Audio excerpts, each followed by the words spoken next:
Supreme court of Pakistan ने आज article 62(1)(f) के तहत सियासतदानों की ताहयात नाअहली ख़त्म कर दी। चीफ जस्टिस काजी फाइज़ ईसा की सरबराही में 7 रुकनी लार्जर बेंच ने ताहयात नाअहली से मुताल्लिक केस पर महफूज फैसला सुना दिया और अप्रैल 2018 में साबिक चीफ जस्टिस साकिब निसार की सरबराही में 5 रुकनी बेंच के फैसले को कलअदम करार दिया। फैसला सुनाए जाने की अदालती कार्रवाई आज बराह रास्त टीवी पर दिखाई गई। 6-1 के तनासुब से फैसले में चीफ जस्टिस काजी फाइज़ ईसा समेत justice Mansoor Ali Shah, justice Aminuddin Khan, justice Jamal Mandokhail, justice Mohammad Ali Mazhar, justice Musarrat Hilali ने ताहयात नाअहली ख़त्म करने के फैसले से इत्तफाक किया, जबकि जस्टिस याहिया आफरीदी ने अक्सरियती फैसले से इख्तलाफ किया। इस फैसले के बाद साबिक वज़ीर आज़म नवाज शरीफ की सियासत से ताहयात नाअहली ख़त्म हो गई है। 21 अक्टूबर को वतन वापसी से आज तक नवाज शरीफ साहब को सिर्फ 2.5 माह लगे और इस दौरान सुप्रीम कोर्ट और इस्लामाबाद हाई कोर्ट से उनकी तमाम सजाएं ख़त्म हो गईं। एवन फील्ड और अल अज़ीज़िया रेफरेंस पे सजाओं के खिलाफ नवाज शरीफ की अपीलों की सिर्फ 2-2 दिन समाअत हुई और ताहयात नाअहली के खिलाफ केस की भी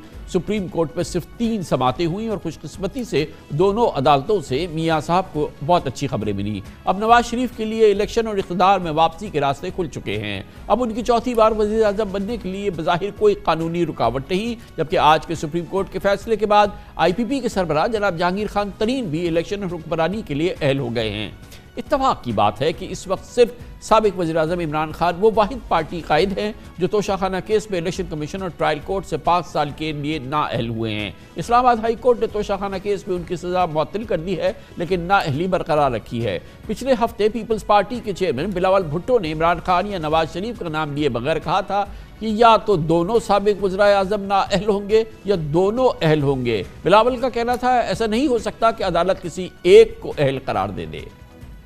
इस मौजूद में बात करेंगे और इसके लिए हमें ज्वाइन कर रही हैं मोहतरमा मुनीज़ जहांगीर, जो शरीक चेयरपर्सन हैं HRCP human rights commission of Pakistan की, और इसके अलावा अपना एक शो भी होस्ट करती हैं, न्यूज़ एनालिस्ट भी हैं। बहुत बहुत शुक्रिया मुनीज़ जहांगीर साहिबा। ये बताइएगा कि एक बड़ी गलती जो अदालती गलती या कानूनी या इंसाफ की गलती थी वो आज फिक्स हो गई। जनाब नवाज शरीफ एक बार फिर सियासत में अहल हो गए, उनके लिए इख्तिदार और सियासत के और दरवाज़े खुल गए हैं। मगर इसी दौरान हम देख रहे हैं कि एक साबिक वज़ीर आज़म जो हैं वो नाअहल हैं और अभी हमने आपने सुना कि बिलावल भुट्टो कह रहे थे कि ये भी एक अजीब सी बात होगी कि अब एक सियासतदान या एक साबिक वज़ीर आज़म अहल हो गए तो दूसरे नाअहल हो गए। ये एक माहौल जो है इसकी ओवरऑल आप इसको कैसे देखती हैं? देखिए कामरान साहब, जो आज मैंने ऑर्डर पढ़ा है, जो मेजॉरिटी जजमेंट है सुप्रीम कोर्ट की, उसके अंदर तो ये वाज़े तौर पे लिखा हुआ है कि 62(1)(f) जो है वो सिर्फ एक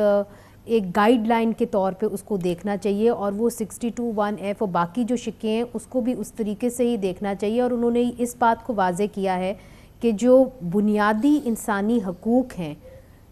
जो वोट देने के हैं और इलेक्शन लड़ने के हैं, वो जो है वो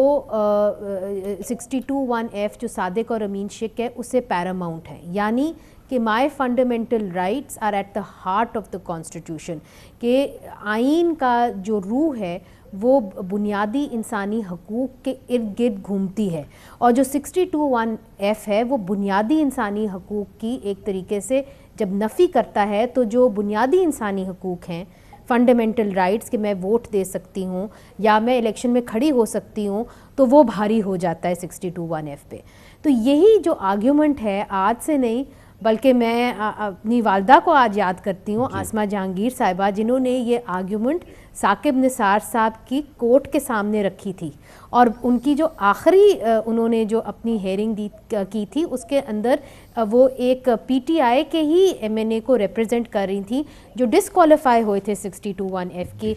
जद में आके। तो उन्होंने यही कहा था साकिब निसार साहब को कि जी जो फंडामेंटल राइट्स हैं वो पैरामाउंट होते हैं, बुनियादी इंसानी हकूक़ जो है वो आप सलब नहीं कर सकते बेस्ड ऑन अनदर शिक इन द कॉन्स्टिट्यूशन। तो ये जो बात है वो आज मोर और लेस जो मैंने ऑर्डर पढ़ा है उसके अंदर, ज़ाहिर है वकील ज़्यादा बेहतर उसको कर सकेंगे, मगर मोर और लेस जो मुझे बात समझ में आई है वो यही लिखा हुआ है। और यही जो चीज़ है, इसी के तहत जो है बेसिक प्रिंसिपल्स जो आपके बुनियादी इंसानी हकूक़ के हैं, चाहे वो आइन के हों चाहे वो लॉ के हों, उसको तो मानने पड़ेंगे। आप क्या ये कह रही हैं कि इमरान खान पे भी ये अप्लाई करेगा? عمران خان صاحب کے وکیلوں سے ہمیں یہ ضرور پوچھنا چاہیے کہ کیا وہ اپلائی کریں گے، چونکہ 62(1)(f) میں ان کی ڈسکوالیفیکیشن نہیں ہوئی ہے،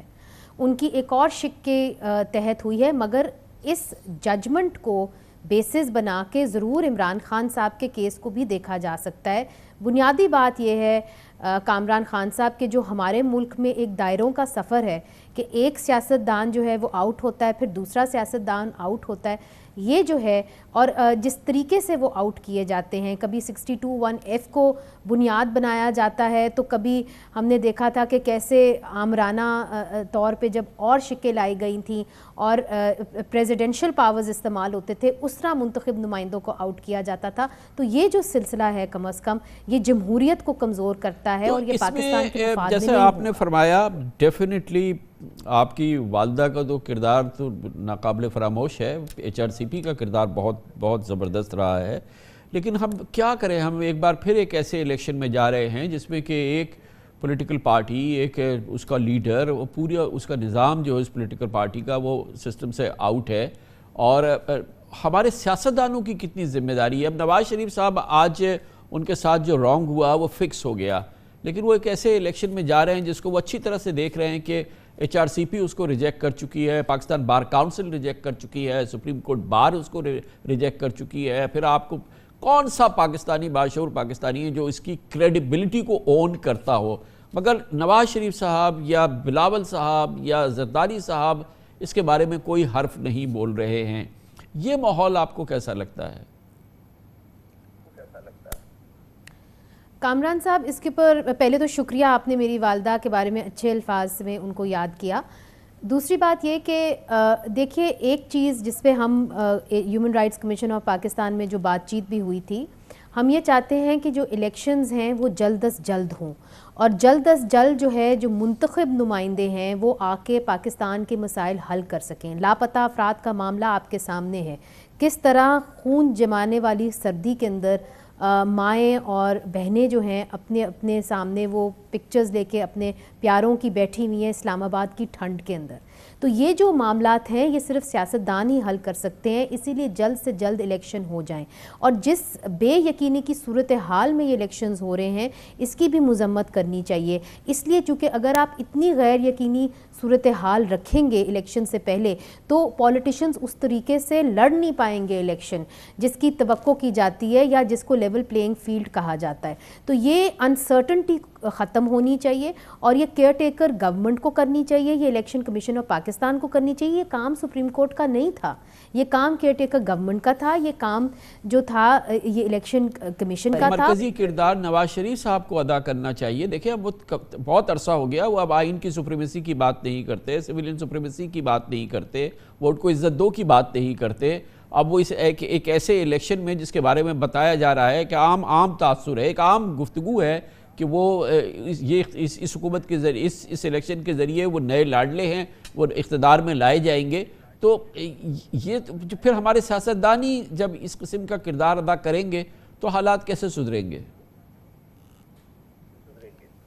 دیکھیے کامران صاحب آپ ٹھیک کہتے ہیں کہ سیاستدانوں کو بھی اپنے آپ کو سدھارنا چاہیے، مگر اس وقت وہ کنٹیسٹنٹ ہیں، وہ ایک پاور پوزیشن میں نہیں ہیں، وہ فیصلہ کرنے والی پوزیشن میں اس وقت نہیں ہیں۔ ہاں وہ ڈیمانڈ ضرور کر سکتے ہیں کہ جو میرے ساتھ ہوا وہ میرے دشمن کے ساتھ نہ کیا جائے، جو میرے ساتھ ہوا اس طرح آپ کسی اور کے ساتھ نہ کریں، آپ لیول پلینگ فیلڈ کریں، ان میں وہ سوجھ بوجھ ہونی چاہیے، وہ سیاسی آپ سمجھ لیں ایک ایکیومن ہونا چاہیے، جس طرح بے نظیر صاحبہ میں ضرور تھا کہ وہ سارے سیاستدانوں کو اکٹھا کر کے ان کو ساتھ لے سکتی تھی۔ We are missing that factor, وہ اس وقت نہیں ہے، مگر at the same time election کو فری اینڈ فیئر کرانا نواز شریف صاحب کا کام نہیں ہے۔ الیکشن کو فری اینڈ فیئر کرانا اس وقت کی جو نگراں حکومت ہے اس کا کام ہے، الیکشن کو فری اینڈ فیئر کرانا اس وقت کی الیکشن کمیشن کا کام ہے۔ جس طرح میں ہوں، میں ایک ووٹر ہوں، مجھے حق بنتا ہے کہ میں اپنے کسی پسندیدہ سیاستدان کو ووٹ کروں اور اس کو مائنس نہیں کر دینا چاہیے الیکٹرل فیلڈ سے پہلے سے ہی اس کے خلاف منفی فیصلہ کر کے۔ اور دوسرا یہ ہے کہ آپ اس کو اجازت تو دیں کہ آپ لیول پلینگ فیلڈ کے اندر آ کے آپ اس کو منتخب تو ہونے دیں اور اس کو وہ فیصلے کرنے دیں، چاہے وہ صحیح ہو وہ غلط ہو، وہ میرا کام ہے، ووٹر کا کام ہے اس کو آؤٹ کرنا، کسی اور ادارے کا نہیں ہے۔